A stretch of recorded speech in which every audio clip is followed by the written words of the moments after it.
আসসালামু আলাইকুম। আজকের আন্তর্জাতিক বাংলা সংবাদে আপনাকে স্বাগতম। শুরুতে জানাব সংবাদ শিরোনাম, এরপর বিস্তারিত। যুক্তরাষ্ট্রসহ বিশ্বের সামরিক চাপে ইরান কেন নতি স্বীকার করছে না প্রশ্ন ট্রাম্পের। ইসরায়েলের মধ্যপ্রাচ্য দখলের নিন্দা জানিয়েছে শক্তিশালী মুসলিম দেশগুলো। যুক্তরাষ্ট্রের প্রেসিডেন্ট ডোনাল্ড ট্রাম্পের সুরক্ষিত আবাসিক বাসভবন এলাকায় এক ব্যক্তিকে গুলি করে হত্যা, চিন্তা বেড়ে গেল ট্রাম্পের। ইরান ও যুক্তরাষ্ট্রের সংঘাতে কাতার ও বাহরাইন থেকে সেনাবাহিনী সরিয়ে নিচ্ছে ডোনাল্ড ট্রাম্প। এতক্ষণ শুনছিলেন সংবাদ শিরোনাম, এখন শুনবেন বিস্তারিত। তবে তার আগে আপনাদের কাছে একটি ছোট্ট রিকোয়েস্ট থাকবে। আপনি যদি আমাদের এই চ্যানেলের নতুন দর্শক হয়ে থাকেন, অনুরোধ করব চ্যানেলটি সাবস্ক্রাইব করে বেল আইকনটি ক্লিক করুন। এতে করে নতুন ভিডিওর আপডেট সবার আগে চলে যাবে আপনার কাছে। এত চাপের পরও ইরান কেন নতি স্বীকার করল না প্রশ্ন ট্রাম্পের। যুক্তরাষ্ট্রের এত চাপের মুখেও ইরান কেন নতি স্বীকার করল না, যুক্তরাষ্ট্রের বিশেষ দূত স্টিভ উইটকফের কাছে এমন প্রশ্ন করেছেন মার্কিন প্রেসিডেন্ট ডোনাল্ড ট্রাম্প। খবর টাইমস অফ ইসরায়েলের। ফক্স নিউজকে দেওয়া এক সাক্ষাৎকারে উইটকফ বলেন, ট্রাম্প জানতে চেয়েছেন কেন তেহরান এখনও নতি স্বীকার করেননি, যদিও যুক্তরাষ্ট্র অঞ্চলকেতে উল্লেখযোগ্য নৌ ও সামুদ্রিক শক্তি মোতায়েন করেছে। উইটকফ বলেন, আজ সকালে প্রেসিডেন্ট আমাকে এই প্রশ্ন করেছেন। আমি হতাশ শব্দটি ব্যবহার করতে চাই না, কারণ তিনি জানেন তার হাতে অনেক বিকল্প রয়েছে। তবে তিনি কৌতূহলী কেন তারা আত্মসমর্পণ শব্দটি ব্যবহার না করেই বলছি এখনও নতি স্বীকার করেনি। তিনি ইঙ্গিত দেন ওয়াশিংটন চায় ইরান আনুষ্ঠানিকভাবে ঘোষণা করুক যে তারা পারমাণবিক অস্ত্র চায় না এবং তা প্রমাণে সুনির্দিষ্ট পদক্ষেপের রূপরেখা দিক। এদিকে জেনেভায় মঙ্গলবার অনুষ্ঠিত বৈঠকের পর ইরানের পররাষ্ট্রমন্ত্রী আব্বাস আরাগর্চি জানান, উভয় পক্ষ দিকনির্দেশনামূলক নীতিমালাতে একমত হয়েছে। ইসরায়েলের মধ্যপ্রাচ্য দখলের অধিকার নিয়ে মার্কিন রাষ্ট্রদূতের মন্তব্যের নিন্দায় মুসলিম দেশগুলো। ইসরায়েলে নিযুক্ত যুক্তরাষ্ট্রের রাষ্ট্রদূত মাইক হাকাবির সাম্প্রতিক এক বিতর্কিত মন্তব্যের তীব্র নিন্দা ও প্রতিবাদ জানিয়েছে আরব ও মুসলিম দেশগুলো। বাইবেলে বর্ণিত অধিকারের দোহাই দিয়ে গোটা মধ্যপ্রাচ্য অঞ্চল ইসরায়েলের নিয়ন্ত্রণে নেওয়ার যৌক্তিকতা তুলে ধরে হাকাবি যে মন্তব্য করেছেন তার প্রতিক্রিয়ায় এই নিন্দা। মার্কিন রক্ষণশীল টক শো উপস্থাপক টাকার কার্লসনকে দেওয়া এক সাক্ষাৎকারে হাকাবি ইসরায়েলের সম্প্রসারণবাদকে সমর্থন দিয়ে মন্তব্য করেন। আরব ও মুসলিম দেশগুলো তার বক্তব্যকে বিপজ্জনক ও উস্কানিমূলক বলে যৌথ বিবৃতি দিয়েছে। শুক্রবার হাকাবির সাক্ষাৎকারটি সম্প্রচার করা হয়। কার্লসন প্রশ্ন করেছিলেন, বাইবেল অনুযায়ী ইসরায়েল কি পুরো মধ্যপ্রাচ্য নিজেদের নিয়ন্ত্রণে নেওয়ার অধিকার রাখে? জবাবে হাকাবি বলেন, তারা যদি সবটাই নিয়ে নেয় তাহলে দারুণ ব্যাপার হবে। তবে তিনি বলেন যে ইসরায়েল তা করছে না, তারা কেবল বর্তমানে তাদের অধিকৃত অঞ্চলটুকু রাখা এবং নিজেদের জনগণকে রক্ষা করতে চাইছে। হাকাবির এই মন্তব্য সম্প্রচার হওয়ার পরই জর্ডান, মিশর ও সংযুক্ত আরব আমিরাত সহ ১ ডজনেরও বেশি মুসলিম দেশ এক যৌথ বিবৃতিতে তার মন্তব্যকে বিপজ্জনক এবং উত্তেজনাকর অভিহিত করে বলেছে, এ ধরনের মন্তব্য গাজা যুদ্ধ বন্ধ করার প্রচেষ্টাকে বাধাগ্রস্ত করবে। বিবৃতিতে আরও বলা হয়, হাকাবি পরোক্ষভাবে অধিকৃত পশ্চিম তীরসহ আরব রাষ্ট্রগুলোর ভূমি ইসরায়েলের নিয়ন্ত্রণে নেওয়াকে বৈধতা দিতে চেয়েছেন, যা আন্তর্জাতিক আইনের লঙ্ঘন।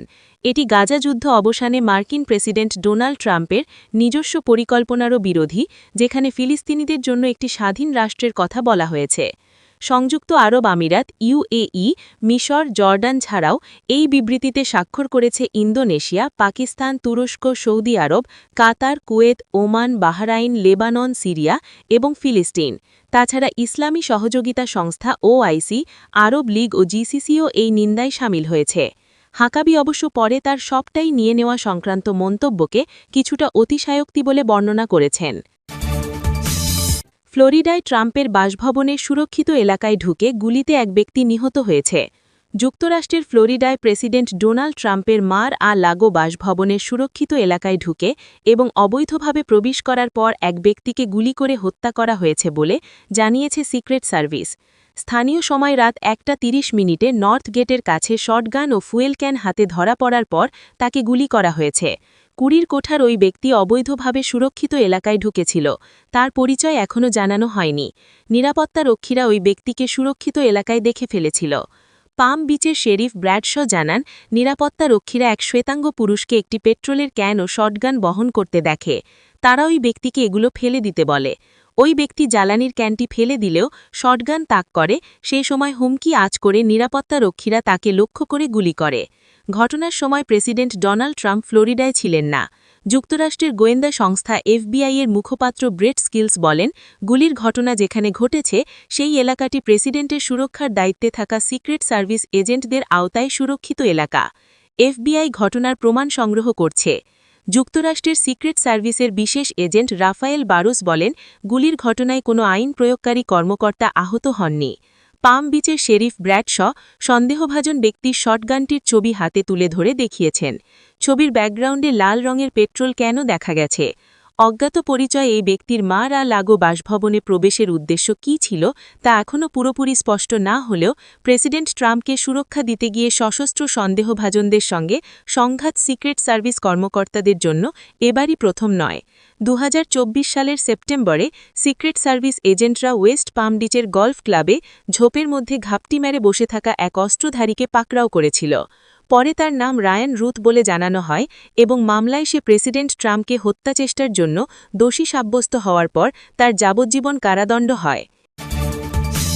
ইরান ও যুক্তরাষ্ট্রের সংঘাতে কাতার ও বাহরাইন থেকে সেনা সরিয়ে নিচ্ছে ডোনাল্ড ট্রাম্প। ইরানের সঙ্গে ক্রমবর্ধমান উত্তেজনার প্রেক্ষাপটে মধ্যপ্রাচ্যের কাতার ও বাহরাইন থেকে নিজেদের ঘাঁটি থেকে শত শত সেনা সরিয়ে নিচ্ছে যুক্তরাষ্ট্র। আমেরিকান সংবাদমাধ্যম দ্য নিউ ইয়র্ক টাইমস পেন্টাগনের গোপন সূত্রের বরাতে গত শুক্রবার এক প্রতিবেদনে এই তথ্য জানিয়েছে। প্রতিবেদনে বলা হয়েছে, কাতারের আল উদেইদ বিমান ঘাঁটি থেকে ইতিমধ্যে কয়েকশত মার্কিন সেনাকে সরিয়ে নেওয়া হয়েছে। আল উদেইদ মধ্যপ্রাচ্যের যুক্তরাষ্ট্রের বৃহত্তম মাসলিক ঘাঁটি। সেখানে নিয়মিত প্রায় 10,000 সেনা মোতায়েন থাকেন। বাহরাইন থেকেও সেনা প্রত্যাহার করা হয়েছে। সেখানে মার্কিন নৌবাহিনীর ৫ম বহরের প্রধান কার্যালয়ে অবস্থিত। এর আগে ২০ ফেব্রুয়ারি আল জাজিরার এক খবরে বলা হয়েছিল, সিরিয়ায় অবস্থানরত প্রায় ১,০০০ মার্কিন সেনা প্রত্যাহারের প্রস্তুতি নিচ্ছে যুক্তরাষ্ট্র। সেনা প্রত্যাহারের এইসব পদক্ষেপকে ইরানের সম্ভাব্য হামলার মুখে সতর্কতামূলক ব্যবস্থা হিসেবে দেখছেন বিশ্লেষকেরা। ধারণা করা হচ্ছে, যুক্তরাষ্ট্র যদি ইরানে কোনো সামরিক অভিযান চালায় তবে ইরান পাল্টা আঘাত হিসেবে এই অঞ্চলের মার্কিন ঘাঁটিগুলোর লক্ষ্যবস্তু করতে পারে। গত বৃহস্পতিবার জাতিসংঘে নিযুক্ত ইরানের মিশন এক চিঠিতে সতর্ক করেছে যে ইরান আক্রান্ত হলে এই অঞ্চলে থাকা শত্রু বাহিনীর সব ঘাঁটি ও স্থাপনা বৈধ লক্ষ্যবস্তু হিসেবে গণ্য হবে। যে কোনো অনাকাঙ্ক্ষিত পরিস্থিতির জন্য ওয়াশিংটনকেই পূর্ণ দায়ভার বহন করতে হবে বলেও ইরান হুঁশিয়ারি দিয়েছে। তবে কাতার ও বাহরাইন থেকে সেনা কমালেও ইরাক, সিরিয়া, কুয়েত, সৌদি আরব, জর্ডান ও সংযুক্ত আরব আমিরাতের ঘাঁটিগুলোতে এখনও মার্কিন বাহিনী অবস্থান করছে। পুরো বিষয়টি নিয়ে মার্কিন সামরিক বাহিনীর সেন্ট্রাল কমান্ড সেন্টকম এখনও পর্যন্ত কোনো আনুষ্ঠানিক মন্তব্য করেনি। মধ্যপ্রাচ্যে দ্রুততার সাথে সামরিক শক্তি বাড়াচ্ছে যুক্তরাষ্ট্র। আমেরিকান প্রশাসন ও প্রতিরক্ষা সদর দপ্তর পেন্টাগনের কয়েকজন ঊর্ধ্বতন কর্মকর্তার মতে এই প্রস্তুতি এমন পর্যায়ে পৌঁছেছে যে চাইলে চলন্ত সপ্তাহের শেষের দিকেই ইরানে হামলা চালাতে পারে ওয়াশিংটন। আমেরিকান প্রেসিডেন্ট ডোনাল্ড ট্রাম্পও ইরানকে 10 দিন সময় বেঁধে দিয়েছেন। এর মধ্যে চুক্তি না হলে ইরানে হামলার হুমকি দিয়েছেন। প্রিয় দর্শক, এতক্ষণ শুনছিলেন আন্তর্জাতিক বাংলা সংবাদ। ভিডিওটি ভালো লাগলে একটি লাইক করুন, কমেন্ট করে জানান আপনার মূল্যবান মতামত, শেয়ার করে ছড়িয়ে দিন আপনার বন্ধুদের মাঝে। ভালো থাকবেন, সুস্থ থাকবেন। আসসালামু আলাইকুম ওয়া রাহমাতুল্লাহি ওয়া বারাকাতুহু।